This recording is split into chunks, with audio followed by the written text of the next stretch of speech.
meneer Tolla van der Merwe. Het is lekker dat jy vandag jou gunsteling gereg hier met ons kykers kom deel. Andries, ek is baie dankbaar dat julle my die geleentheid gee.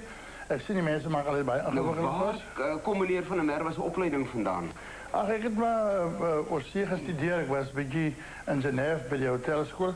Maar ek het lank vir 'n boorman daar in Popwater se wêreld kos gemaak. Ag, dis en ook 'n paar so dader baie geleer. Hy het my ook 'n mooi diploma gegee. Hy is dood aan cholesterol toe hy so 37 was. So ek is 'n man wat hou van kos wat 'n mens vul. Nou ek het vandag 'n baie eenvoudige ding en dit is die eier wat ek gaan gaar maak. En nou daar's verskillende maniere Andries wat 'n mens 'n eier kan gaar maak. En nou pak jy hom. So waar. Nooit word daar geroer. Nee. Hierdie is 'n baie seldsame oosterse spesery. Hulle het by Mrs. Plesse Cobbin 'n bietjie daarvan gekry en dan ook in die kus van die Faroes. Het hulle van die blik waar ek die goed ingekom het, is so oud as daar's hieroglife geskrywe op die blik. En kon meneer die instruksies lees dan? Ek verstaan mos hieroglife, maar ek het aan moederskoot geleer. Nou hiervan gooi jy dan ook 'n klompie by so en dan hierdie is nou vir my baie spesiaal. Sout gooi jy nou sommer na smaak 'n bietjie. En dan sout is nou die algemene sout van die aarde, jy weet, en dan hierdie is wonderlik. Ek gooi vir my voeltjie, my budgie.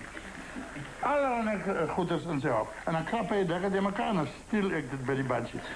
Dus allerlei soort goed. Dit is nou van voor je staat. Je ziet hier stukken. Het hulle nogal op Ararat opgeteld. Hulle reken, dat is oorblijfsels van Noachse ark. Je kan zien, daar staan nog fijn geschreven Noach, made in Israël. Dus nog stukjes van, en dan, dat komt ook uit die vallei van de Jordaanrivier. En wat die voordeel van die goed is, als dat die heel gaar wordt, dan kan je tennis van krappen na die tijd. Daarmee, en als je nou een paar bloekombladen ook, dat is voor die verkouden. En zo gooi je nou maar net al die goedjes in. En nou vat ik nou die hele geheim van die dingen. Als je moet het niet te gauw uithalen, hoor.